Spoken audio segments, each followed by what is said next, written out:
Excellent discussion last week and looking forward to today. Thank you very much. Good to have you back.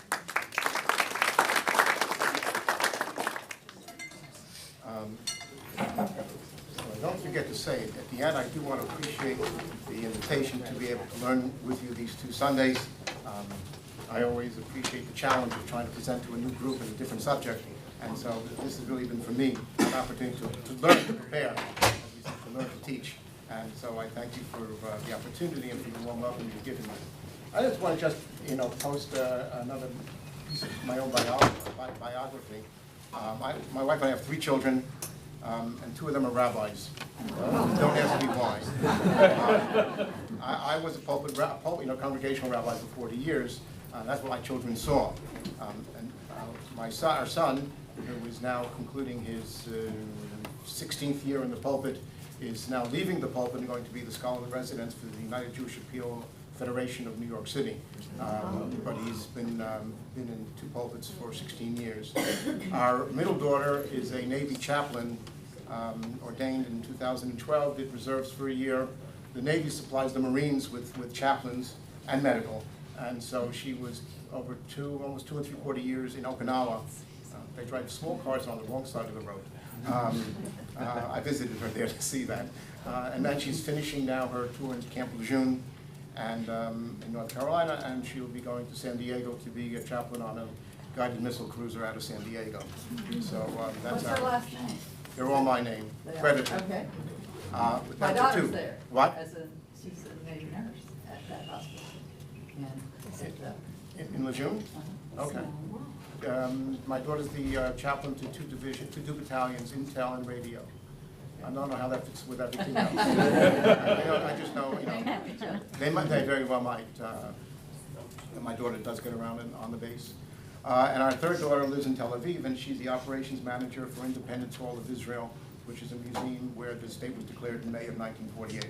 And she's responsible for this. So oversees all the scheduling of all the tours that come there, which is quite a lot, as well as all the lectures given there. So that's, our daughter lives there, and my son has, in California, has 3 children, and my daughter in Israel has 1 child. So we were just here before this for her first birthday, so that's about the size of it. I wanted one piece of theology and then get to the theology of the morning. When the tabernacle is described in the book of Exodus, and it becomes the paradigm for the temples in Jerusalem, Solomon's temple and then the 2nd temple, which we talked about last week, the internal, okay, is the only time I'm going to use this. Here's something. Okay. You have the outer courtyard for the tabernacle. What's important for us is the inner structure was a long rectangle. It was divided exactly in half, and in here was the ark with its poles, cherubim on it, and then you had the menorah and the incense altar. You had the menorah, the shofar table, and the incense altar, and the main altar was out there. This was a veil, which is translated often in text as veil. In Hebrew, it's called parochet. I can write that in Hebrew for a second. Not going to work. Okay. The only person who went on the other side of this veil, of the parochet, was the high priest on Yom Kippur, the Day of Judgment. No one else ever was to go beyond this veil. Beyond this veil was the mystery of God. And I'd like to think that all of our faiths have that same veil. We don't know what's on the other side of what we say is our faith. Our faith is based on books. Old Testament, New Testament, other church writings, Jewish writings. But we were not there at Sinai. We were not there at Calvary. All right? We have testimonies. We have the stories. We have the narratives. But we were not there. If you want to talk about truth with a capital T, in our lifetime, we won't know it. Whatever is afterlife, if there is, all right, then we'll know whatever there is to be known. And thus there's a commonality, I feel, with all faiths. that we believe what we believe, and we believe it strongly, and that's what's right and true and good. But we don't know the truth of it. And therefore, we're all in the same boat. We're on this side of the veil, not there. And it doesn't matter which faith we are, Christian, Jewish, Muslim, Buddhist, Hindu, Baha'i, doesn't matter throughout the world, all right? In the faith, there's testimonies of different experiences. It still doesn't prove what the faith proclaims. It just gives testimonies. The truth will only be known if there is, but in the world to come. That's my preface to the whole morning. Okay. I did something I don't normally do. I set myself up with my own outline.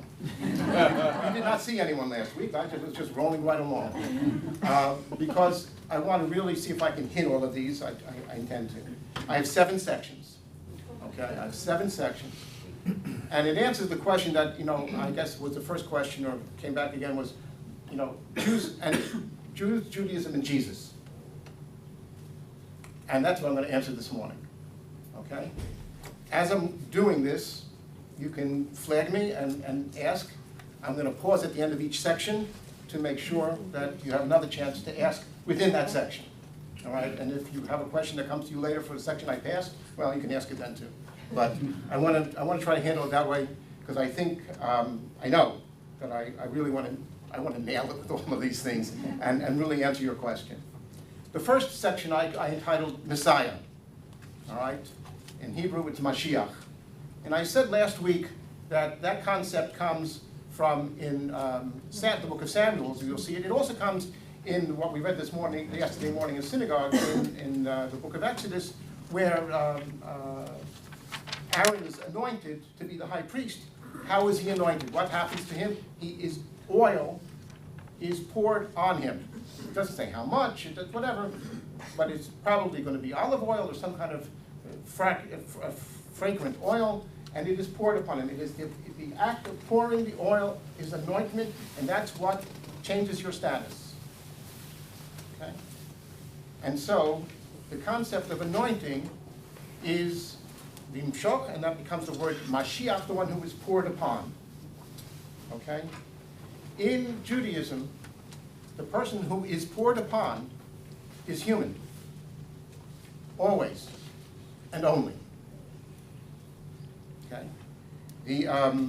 And who is to be the Mashiach, and it's in our liturgy to this very day, is to be a descendant of the house of David.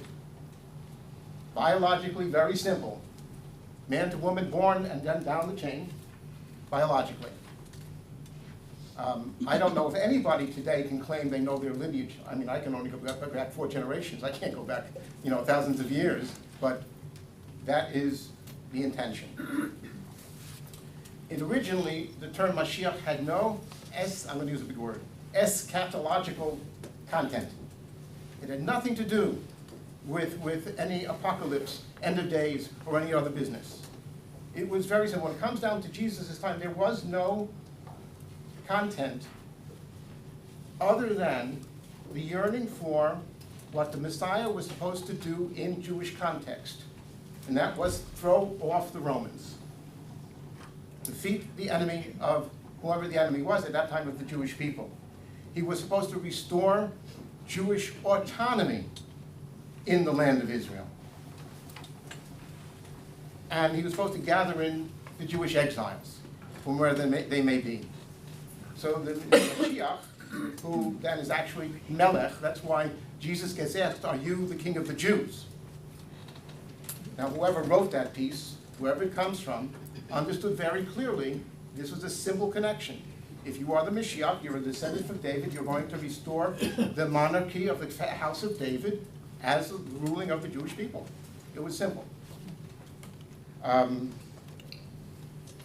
if that was occurred, if autonomy was restored, etc., then they envisioned the restoration of the temple, the building of a 3rd temple, which has never occurred, but that's what there was seen, and also then usher in a realm of peace and tranquility, at least for the Jewish people, if not for the whole world. I'm going to pause and ask, anybody have any questions to what I just laid out?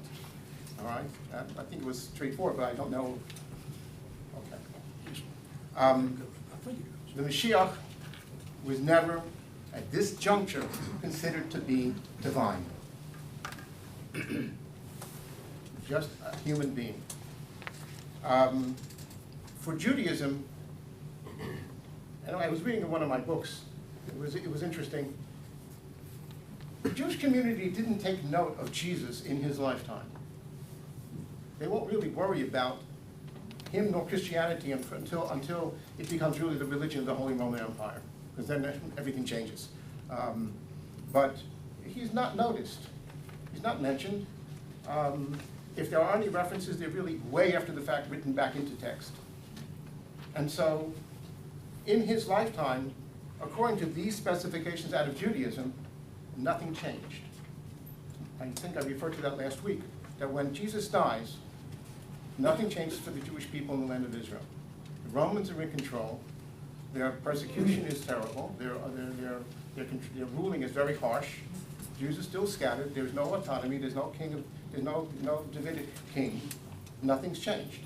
So in terms of what the Jews of Jesus' time expected from a Messiah, it did not happen. And thus, there was not a question of not acceptance. It was never noticed. So it did not, because there were lots of that's what I did last week, there's lots of fragmentation of the Jewish people at that moment. You had whoever they were at the Dead Sea with their scrolls, you have the Pharisees, the Sadducees, the Zealots. You've got a whole menagerie of people going across the spectrum. And he was just another one within the Jewish world of Judea. And killed like the Romans killed people that they were afraid was going to upset the balance in the land and in the empire. So, and for Judaism ever since the world has not been redeemed from the evil that we see in the world today, open up any page you want in the newspaper. How can you look at the purges in I can't pronounce the name of the group with the R, in Thailand? Okay, I never get that pronounced right, but you know, look what's the merciless bombing in Damascus. All right, the murder of human beings hasn't stopped.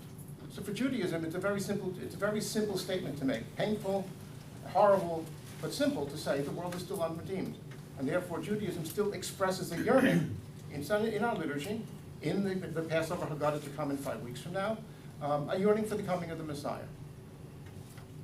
And so for Judaism, since the original term's concept was never fulfilled, and as we see the world today, not fulfilled, therefore, for Judaism, the Messiah has not yet come, and we still wait for him. Some people have turned that yearning into not for a person, but for an era. Okay, the Messianic era, and depersonalized it from the Messiah. I'll just leave that hang out there. There is no concept in Judaism of a second coming. He's got to get it right the first time. Or he's not the Messiah. Okay? And so, in 135 CE, with the imprimatur of Rabbi Akiva, what I mentioned last week, the Bar Kokhba rebellion occurs. His name is changed from Bar Kokhba to Bar Koziba, son of the star, and he loses the battle against the Romans. And he was not going to be the first person held up as messianic and lose. There will be others across the spectrum of Jewish history. The most famous is going to be Shabtai Tzvi, 1500s, don't quote me, but back in there, where he proclaims he's the Messiah, and he tries to force the hand of the Sultan, and the Sultan says either convert to Islam or off with your head. He chose to keep his head attached, and that was the end of his movement. And a lot of deviant things happened after that because nobody could believe it. But the point of the matter is the yearning for the Messiah is embedded in theology, it's embedded in liturgy, and so it is still very present and unfulfilled. The Dead Sea Scrolls, of which we do not know, best scholars don't really know who the authors were. The connection of Essenes, that title, to the authors of the Dead Sea Scroll is very tenuous, and I would not bet on it. Each new book has another variation on the theme. It is in the Dead Sea Scrolls where you see a yearning, or an understanding, let's say, that a human Messiah is going to be really hard to defeat the Romans. And at this juncture, in the Dead Sea Scrolls, you see an overlay of something supranatural to be connected to the concept of Messiah. And that's the only place in writings by Jews. And I don't want to call that Jewish writings only because it never became part of the mainstream of Judaism. In fact, we didn't know of these scrolls until the 1950s, when they were discovered by Arab boys and then bought, and the story then is told by Yigal Yadin and other later scholars. But the Dead Sea Scrolls never really impacted Jewish theology, Judaism as it developed, but it was written by Jews, so it's certainly Jewish in that regard. In their writings, the War of the Sons of Light and the Sons of Darkness, you will see the echoes of understanding that there was a belief that Messiah had to have some supernatural connection and content in order to win. So, this is my first unit, of course, in thumbnail sketch. But to say that why was Jesus not accepted is because he wasn't noticed. Number one, that's honest and frank about it. Second of all, the world didn't change, and so none of the Jewish beliefs of Messiah that now exist in his lifetime that he knew, none of them came true. So at that point, the Jewish community of Judea kept on trucking. He died. His disciples and others that will connect to him will begin their journey through time as Jews, and then develop, as you know, your history. Let me pause at that moment and ask, are there any questions? You're going to make this fast work, or I have to talk about it. All right, if you think about something later, you can come back to it. Okay. I have a question. Yes, please do. Since Israel now has a state, has the Jewish idea of Messiah changed any since then? No. Not really. That could be a long answer, or we're going to try to keep it focused. We have a blessing that we created not all that many years ago, 20 years ago or so, as we see it as at the beginning of the flowering of redemption. We've got a long way to go. So that the Jewish state exists has a whole other issue, which if we don't have, if I do this quickly enough, we can go there. On the other hand, the state is not messianic unto itself. There are ultra orthodox, all right, far to the extreme side of the right wing, who believe that the state of Israel cannot exist, and not the political state, but the autonomy of the Jews in the land of Israel. I need that whole long sentence. Cannot exist until the Messiah comes. Therefore, the state of Israel is illegitimate, Jewishly speaking. And I can tell one quick story that there used to be an old train line that ran to Jerusalem, and I took it just because it was old and it was an experience. And in those days, in 1968 when I was there, when you bought your ticket, it said in Hebrew, included the defense tax. Everything had a surcharge for defense tax. It was targeted money to pay for defenses, no other. And so there was an ultra Hasidic group that came, and that did not recognize the political state of Israel. They bought up the whole train and issued their own tickets without that phrase. So there are those who are that exact extreme who say absolutely not. And the rest of us see this as, we have the ingathering of Jews throughout the world. That's a whole other story. We have Jewish autonomy to that degree, but there is 20% of the country is Muslim, and they have about the same amount of seats in the parliament. So it's a secular political state in that regards. But in terms of Jewish history, I can put it this way. If the Jewish state existed in the 1930s, it is possible the Holocaust wouldn't have happened. And for me, looking at my history in a long telegraphic lens, like I talked about last week, starting with Abraham, that's a very big what if in history.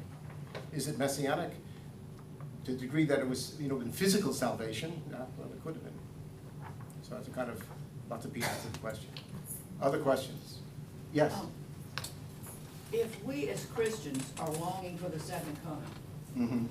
and the Jews are longing for the era of redemption, or however you would, or humankind to be redeemed, are we not all actually longing for the same thing? If we're talking I about, don't mean in the detail, you know. well, in the detail. devil's in the details, as they say. Of course. But- In the general way. In a general way. In the general way, if we all look for peace and goodness and righteousness in the world, then we have a certain commonality in what we yearn for. That's what I was, Right. that's what. If we can clear the weeds out of the patch and look at those things which stand at the epitome of the world. Children go to school in peace and quiet. People can go to a concert in peace and quiet. Okay? We don't have to read about murders and what's the murder rate in the city or in the counties. Okay? Then we yearn for the same thing.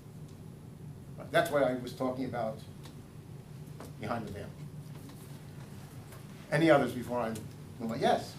If we're going to talk about Jesus in the context of, in the Messianic context, it's interesting that the scrolls present two ideas of Messiah, neither of which turn out to be Jesus. Right. There's the Ben Yosef, this Messiah, the son of Joseph. That doesn't get that much play in Judaism at all.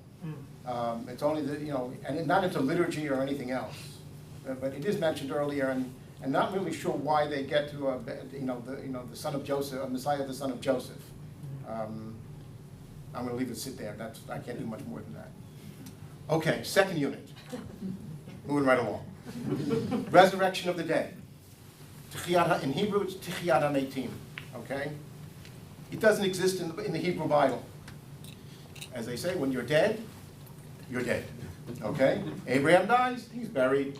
Go through the whole, everybody, the only one, who's the one person who doesn't die in the Hebrew Bible? You fail. Hmm? He rose on a burning He rose on the chariot, yes he did.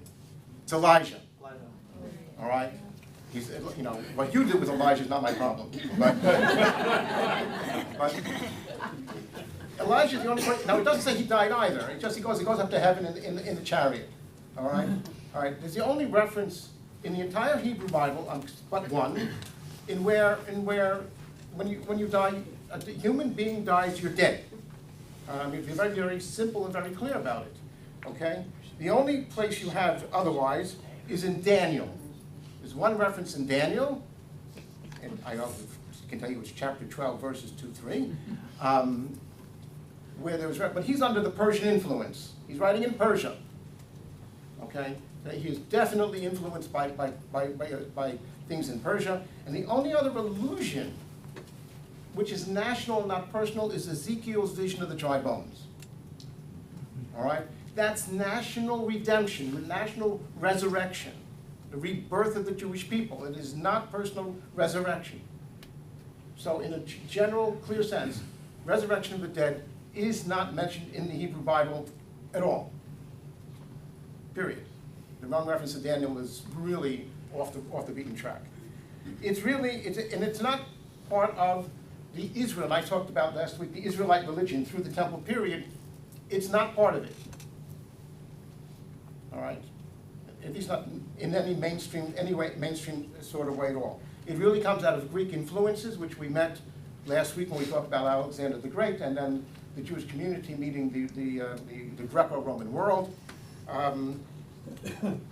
Judaism will develop in Jesus' time, will develop a concept of Acharit Hayamim, the end of days. All right? Which then gets written into stuff that you saved from me through the Apocrypha and other places, apocalyptical writings, which we don't keep in Judaism, we do not keep in Judaism, but there is mentioned in Rabbinic Midrash the concept of Acharit Hayamim, and that's where resurrection will occur. Whatever they believe is going to happen next, don't ask me, because it was all over the map what they believed in. But resurrection only happened at the end of time. And if it wasn't the end of time, it wasn't resurrection. So my syllogism is kind of simple, like I did for, in his lifetime, Jesus did nothing changed in terms of Jewish concept of Messiah. Well, when he dies, the world doesn't end, which is what I think his disciples thought was going to happen. There are references in the Gospels of what was anticipated, and then they had to deal with the fact that things didn't happen, and that's part of your story, and you can tell it. But in terms of the issue of resurrection, why did not Jesus ever become part of Jewish thinking or whatever, is because the claim, and remember I said to you last week, I get Jesus in his lifetime, and you get Jesus in his death. Because it is resurrection which becomes a story for Christianity. Not his birth. The birth's nice, stories, to get there you gotta get born, fine, very nice, you got stories. But the issue for theology of Christianity is the resurrection. But for Judaism, nothing happened. It wasn't the end of days. Therefore, it could not be resurrection. And when you want to know the parting of the families, that's it. That is the absolute parting of the ways. We claim for resurrection for Jesus, and thus the beginning, the foundation of Christian thought and everything else. For Judaism, the end of days are still not here because you and I are here. Therefore, resurrection has not occurred. What will happen at the end of days? Don't ask me, I don't know.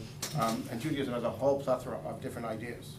We don't have in Judaism particular dogmas to accept it. So you go to Reform, for my colleagues that we were talking about, my dear friend Jack Spiro,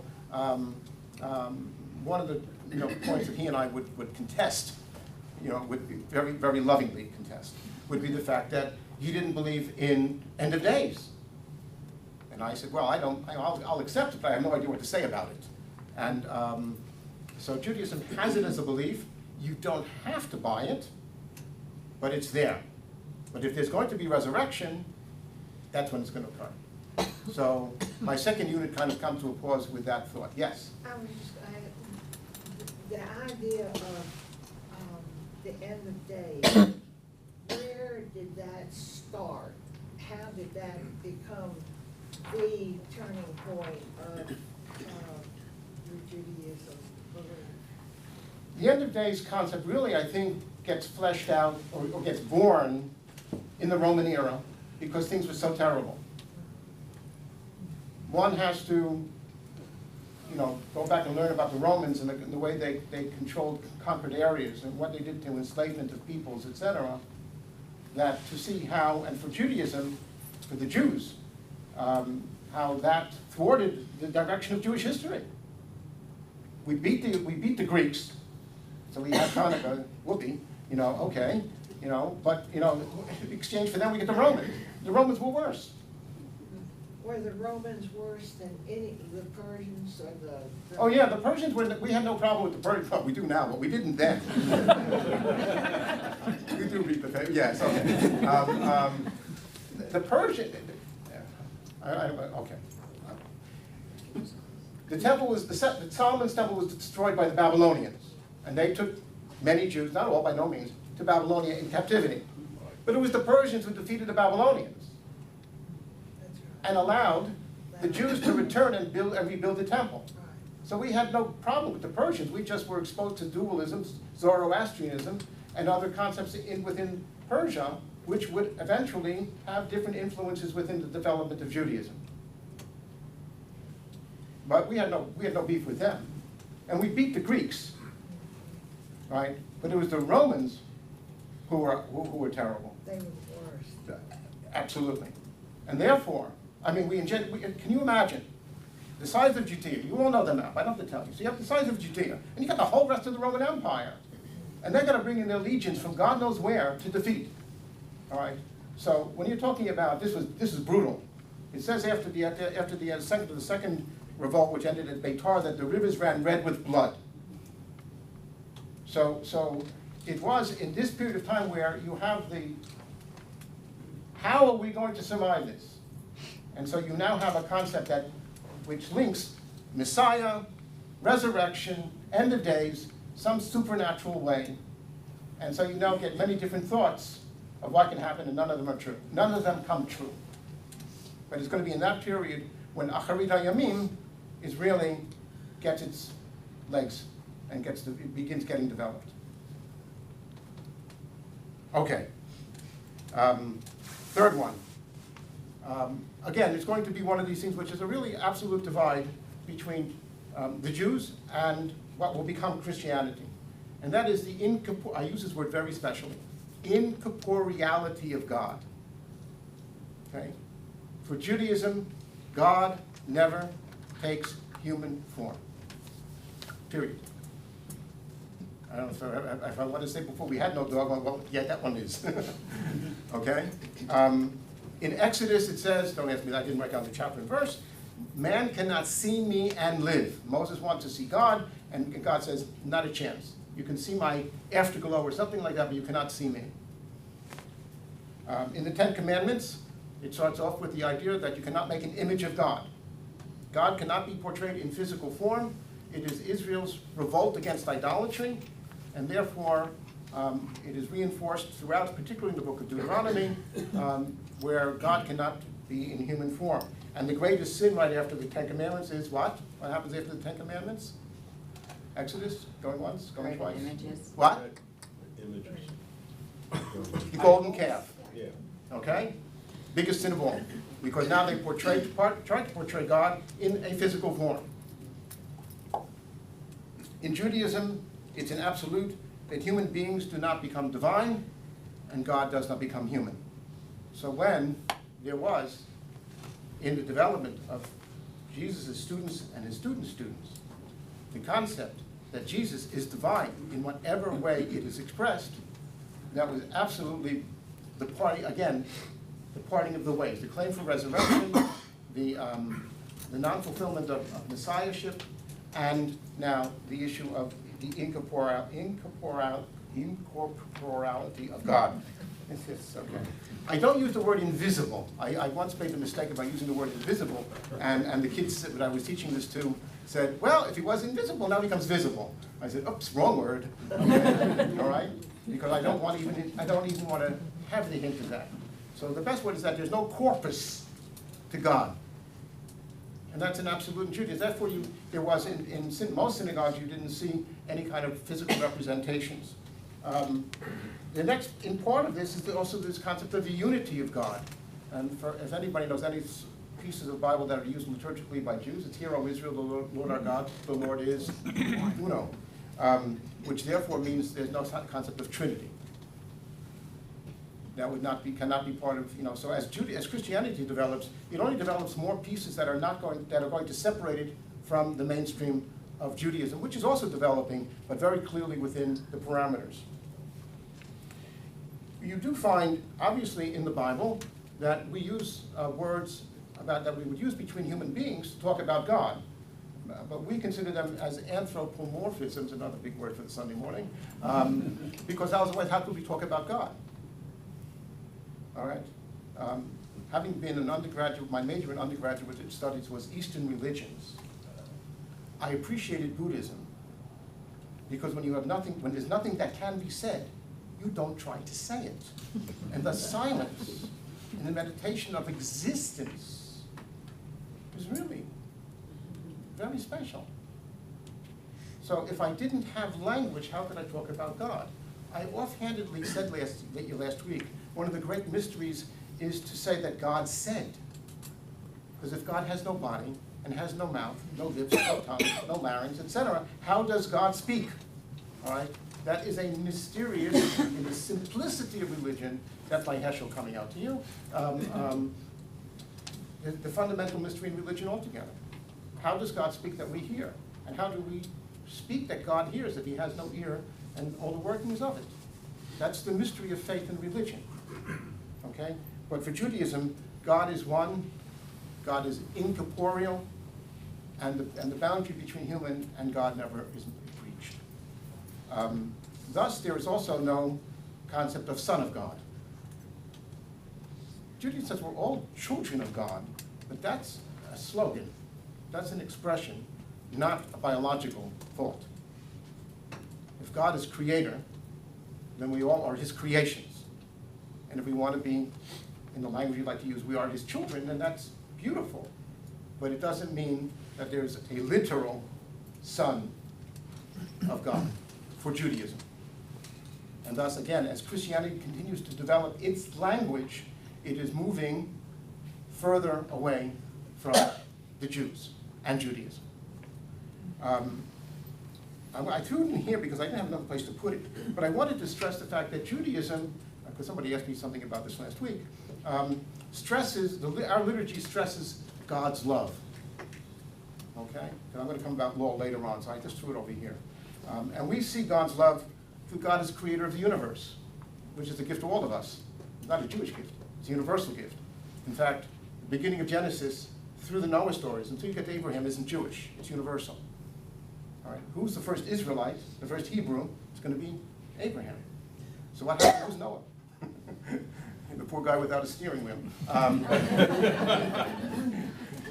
Noah's for all of us. It was a story about evil in the world.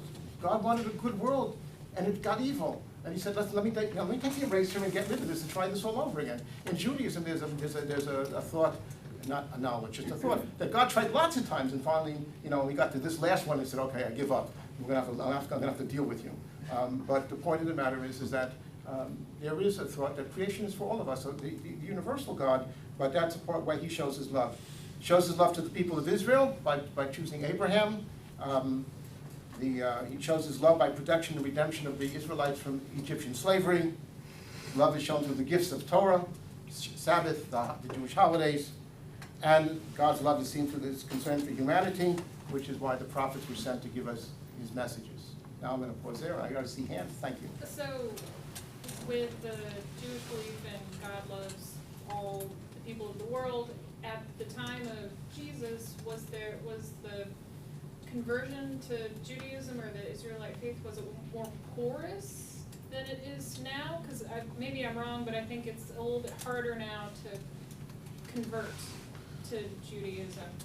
And I think for Christians, it's a little more maybe open. That might be the wrong word. Okay. Maybe I just don't have the right view of it. It's in my notes to do it, but I'm going to do it. I'll answer your question now, and we got it. At this period of time, and for a little bit longer, what I use as word, the membrane between peoples was fairly porous. Okay? And so Joseph marries Potiphar's daughter. He marries, Moses marries us in the court. No, he marries in Midian. So he marries the Midianite priest's daughter, Zipporah. Joseph marries Potiphar's daughter, Asnat, or whatever her name, I forget her name for the moment. And so, but her children become heads of the tribes, okay? And so the membrane between peoples was fairly porous. How did one convert? I pledge allegiance to the flag, and that's about all you had to do. It really wasn't much ritual, okay?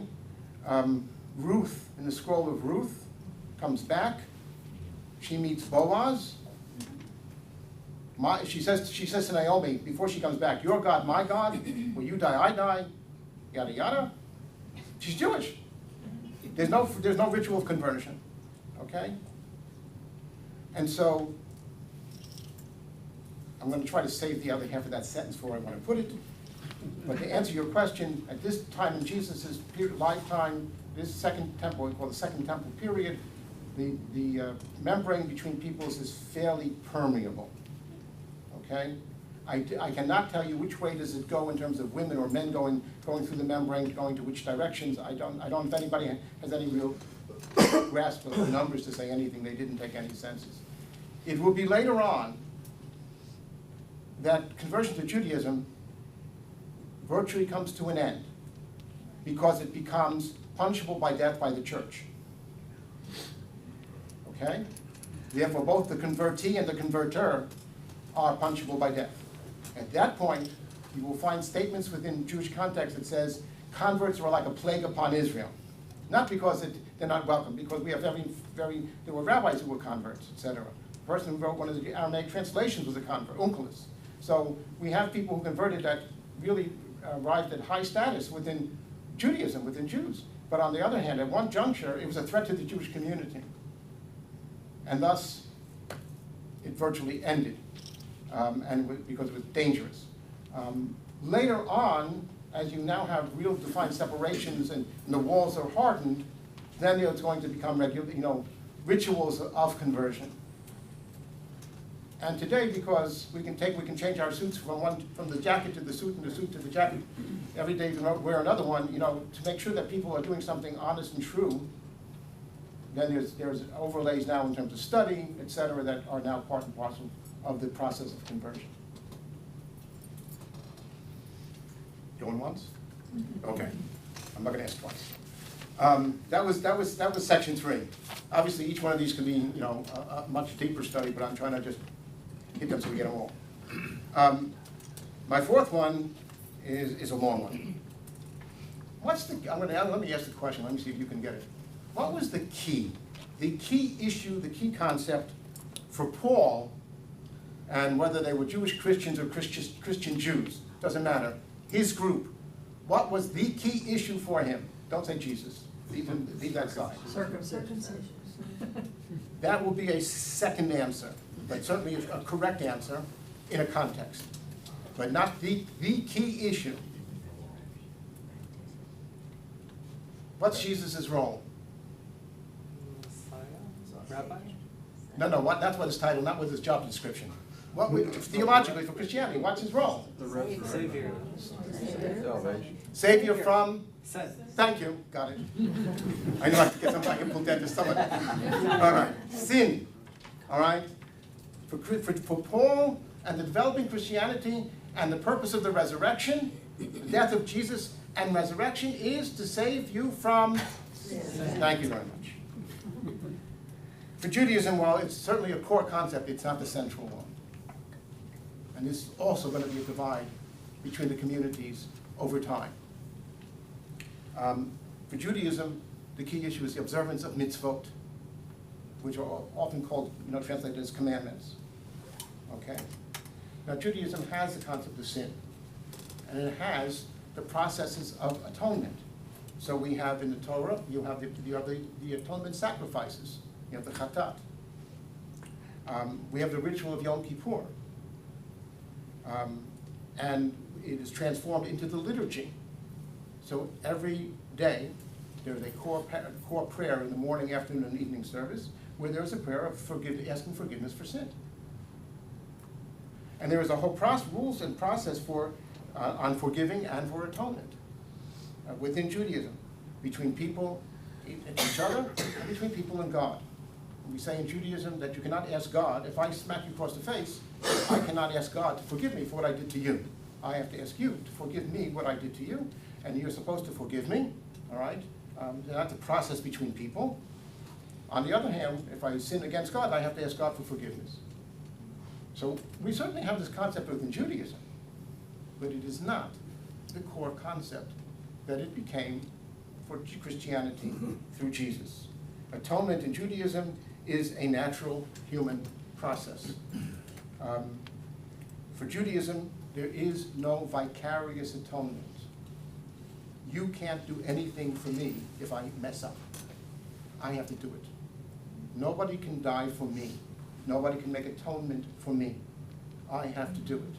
And thus, the role and development of Christianity and Jesus' role in it, through his death atoning for sin, does not resonate within Jewish context. And the communities, again, trying to hit all the things where the communities divided, this was a divide. As Christianity developed that concept, it had no resonance within Judaism.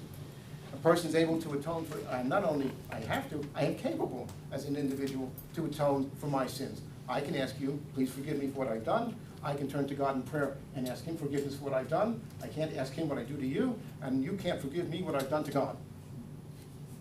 Okay? If I've sinned somehow, whatever that could be against God, that's between him and me. How he'll take care of it, that's his problem. What he'll do to me, that's my problem. And what we do between each other, that's our problem. All right? But nobody gets in the middle, the Judaism concept, nobody gets in the middle to fix that up. Thus, Jesus' role, as seen in Christianity, is not part of Judaism and was not accepted by the people in his time. It says in Deuteronomy that each person is punished for their own sins, and there is in Judaism that when one dies, there's a theology piece that your death is atonement for your own sins, but not for anybody else's. So what we have in our edition of the last rites, the vidui, the confessional, that one either says as they're, when they still can before they die, or that one can say on their behalf after they die, expresses the concept that one's own death can atone for their own sins if they have not done that before so. But no one else is in the middle of that process. And thus Judaism has no concept of an intermediary with God. I, as a rabbi, did I put it here? Yes, I did. Clergy in Judaism have no sacral powers. I can tell you what page to turn to. I can tell you when to sit and when to stand. I can make a sermon. But I have no sacral powers. It doesn't exist. I can spread my hands with the best of them. It doesn't, it's symbolic, it's sweet, it's nice, it's not sacral. Okay? And I use that word very specifically. So if people want to see me, they don't see me for confession, they see me for counseling. Now they may confess what they've done in their counseling session, you know, as a clergy, but that's not sacral. And I can pray to God, and anyone can pray to God anywhere, anytime, any place. And even though we stress communal prayer, we certainly have the embedded concept of individual prayer. So again, you know, where Jesus has for Christianity a very core place in theology and in ritual, and how you conceive of right and wrong and what you do about it, and how do you reach to God. Right? For Judaism, that does not happen. It's not within the context of Judaism. When the temple was destroyed, like I hark back to that, between Israelite religion and Judaism, when the temple is gone, and the priests are gone, and the Levites are gone, and anybody who claims to have that lineage today is very sweet, very nice, and means nothing ritually, all right, religiously. At that point, no one else had that sacral power. And the synagogue, as I stressed last week, replaced the temple. It doesn't matter if that's called Temple Bethel and anything else. It's a synagogue, and therefore the rules of the road as Judaism developed, and which had been on the really wrenched from the temple into the new world of synagogue, was vastly different from what Christianity developed. In this same section about sin, I want to stress the fact for Judaism, each person is born pure, clean, and untainted. Judaism has no concept of original sin. It does recognize that we're all fallible, we're all human, and we probably have, you know, the tendency to do wrong things. But it doesn't mean that I have that because of anything that's happened, however, back in the millenniums. So there is no concept of original sin, and thus no need for baptism. So if baptism has any role in that, whatever denomination I'm looking at the moment, if baptism has any role in this, it doesn't have any in Judaism. Immersion in water has total other purposes in Judaism. Okay? Therefore, for Judaism, flesh is not inherently sinful, nor sin-filled. It's either Tel Aviv, California, or Camp Lejeune. Will that fly in? No, it's not. But my problem is that if I shut that off, I'm going to forget to turn it back on. And when my wife wants to call me, and I don't have it turned back on, I'd better stay here with you and not go home.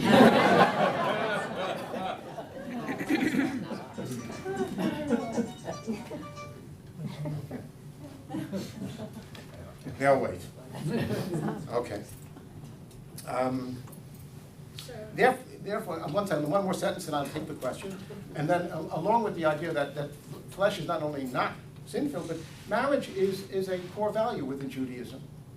Okay? And procreation. So the physicality of sex is right and proper within Judaism. And there is no negativity to that at all.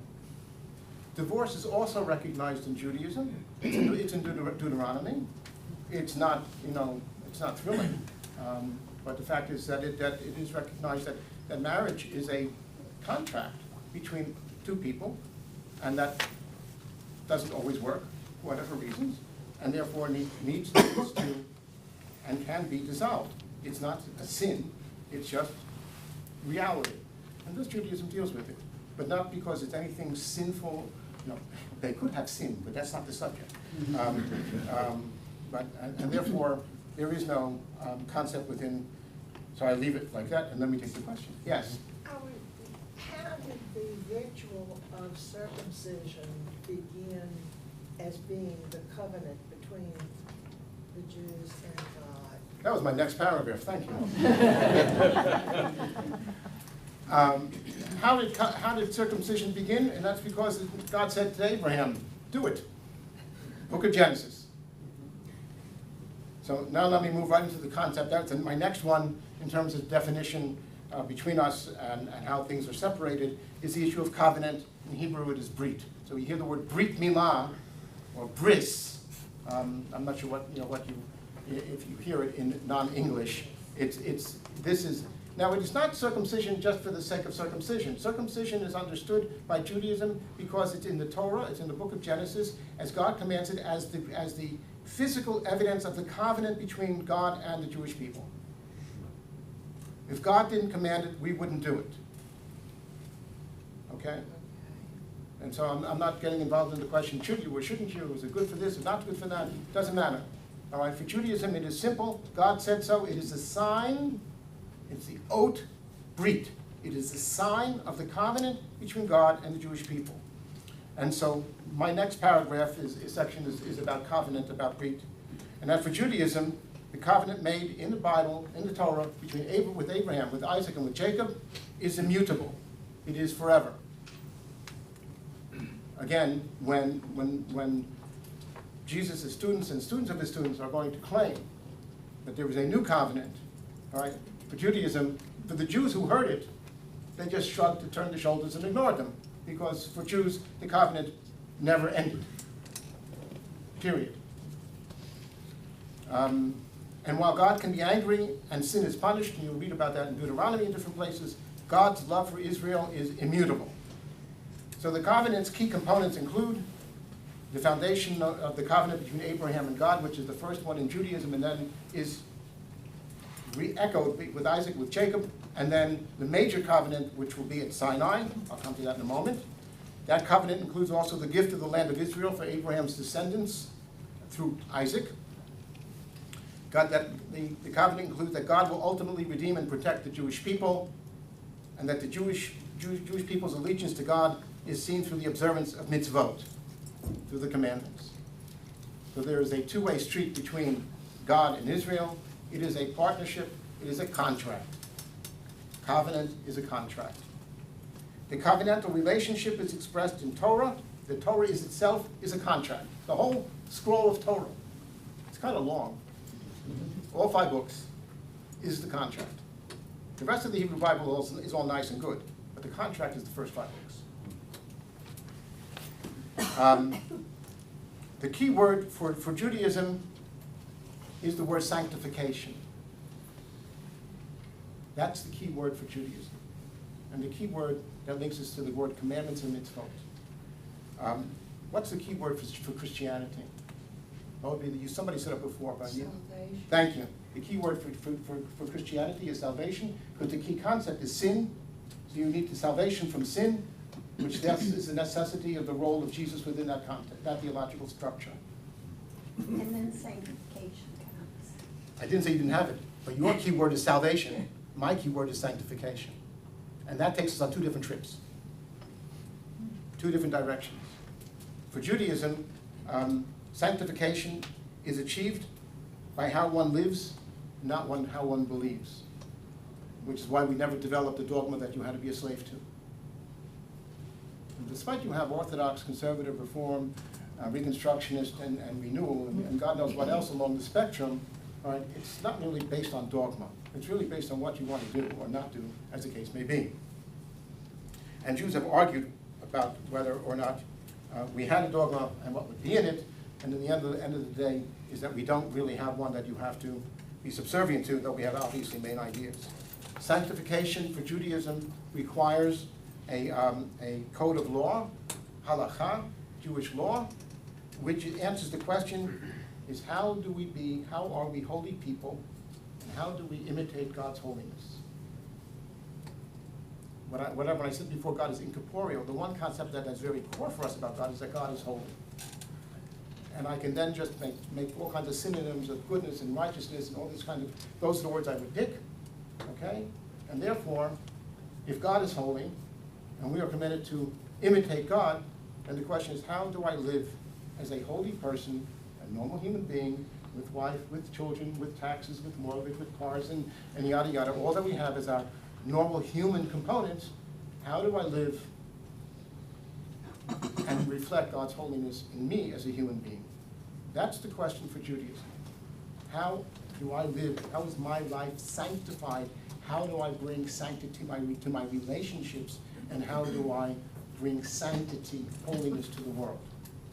I'm not trying to save the world. I'm trying to define and make the world. And for Judaism, that is seen through the word kodesh, which means holy. And the law is the vehicle in which it teaches me and expresses how I achieve that. So the law in Judaism is not a negative issue, it is a positive issue. It gives me the rules of the road. Like I made the offhanded comment that in Okinawa they drive on the wrong side of the road. What's the right side of the road? We don't have a General Assembly nor a Congress can figure this one out. And I say that in all seriousness. All right? Now, go on the political stuff for 1 second. I buried a congregant who was killed by guns, and her son was killed by guns. What's the right side of the road? How do I protect the holiness that I believe is in every single one of us, no matter what is different about us? Gender, age, faith affiliation, anything else, it doesn't matter. From Judaism's standpoint, that's why we're all children of God. That children of God means that every one of us has some spark from the divine, who is incorporeal, but in ourselves, our souls, which are also incorporeal, is expressed that, how do I express it? What do I do with it? How do I protect it? For Judaism, that's the core issue. And the laws of Judaism, the halakha, is there to help us find that road. And that's never changing. I'm near the end of the line, and I got 30 seconds to do it in. To go back to the last question that you had before for me, Judaism has no compulsion to convert. We have none of that within Judaism. There's only one episode in Jewish history of forced conversion, and that was by King Alexander Yanai, and he gets us Herods of who knows. There is the belief in Judaism that if non-Jews observe what we understand as the 7 Noahide laws, which just defines being good human beings, that you can get to heaven whatever heaven is. We can all get there similarly. Nobody has to become Jewish in order to go to heaven, whatever heaven is or is not. We know Judaism has no punishment for non-believers, and thus we have no internal compulsion to convert others to Judaism. And that's how it dovetails with your answer before. Would then be the conversion part, would that get more into Judaism as an ethnic group versus? No, Judaism, conversion is not ethnic. Conversion is religious. Right. But as I always said, I don't get paid for every person I converted. Right. I didn't seek people to come convert. If somebody came to me, I was obligated to discourage them 3 times. And really, literally send them away. That's how Judaism developed, to send them away. I said, I don't have time to play that game, and you don't have time to play it with me. So I'm going to say 3 times, 3 ways of discouraging you from conversion. And then you have to come study for a year.